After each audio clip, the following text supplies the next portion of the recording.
So, John, thanks for joining us. The Canadian Real Estate Association is releasing these numbers tomorrow about the housing market. I'm pretty sure there's nothing in that report that's going to surprise you. So what are you expecting, and what is coming in the world of real estate? We're expecting a big rebound from what we saw in the fall. The fall was a very sleepy market, and we're seeing buyers jump back in. So we're going to see sales up significantly.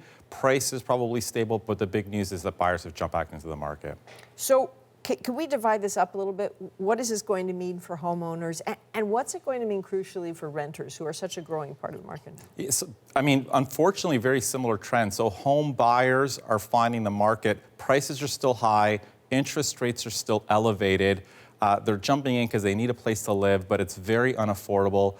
And renters are also seeing a dramatic increase in rents across the country, which is contributing to the high inflation, quite frankly, that we're seeing in Canada.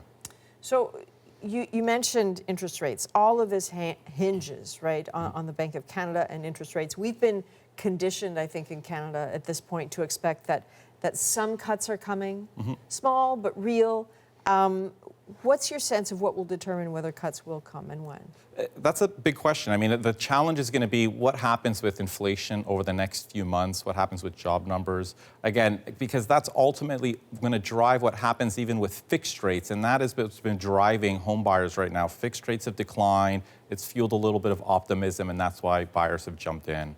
But what are they looking at? Are they looking at the trends in the United States? Or what? The Bank of Canada is looking at what's going on in Canada. They want to see a downward path in inflation, and if inflation is sticky, they're going to keep rates a little bit higher longer. And if it looks like we're on that path, we'll see rate cuts a little bit sooner. Is anything you're seeing now in the numbers about to be released, for example, going to do anything to make it easier for people to own homes in this country?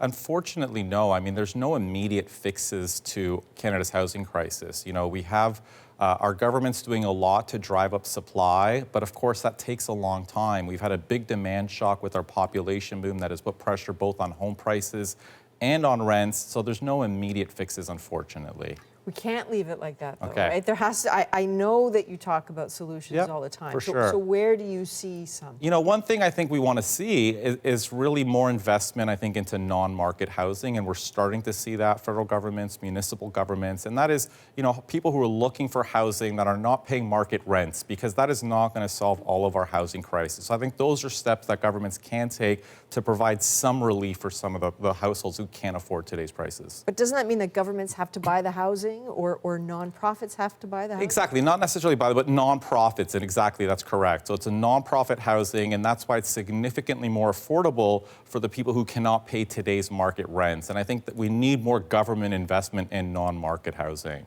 All right, we could talk to you about this all day, John Pasalis. Thank you. Thanks for having me.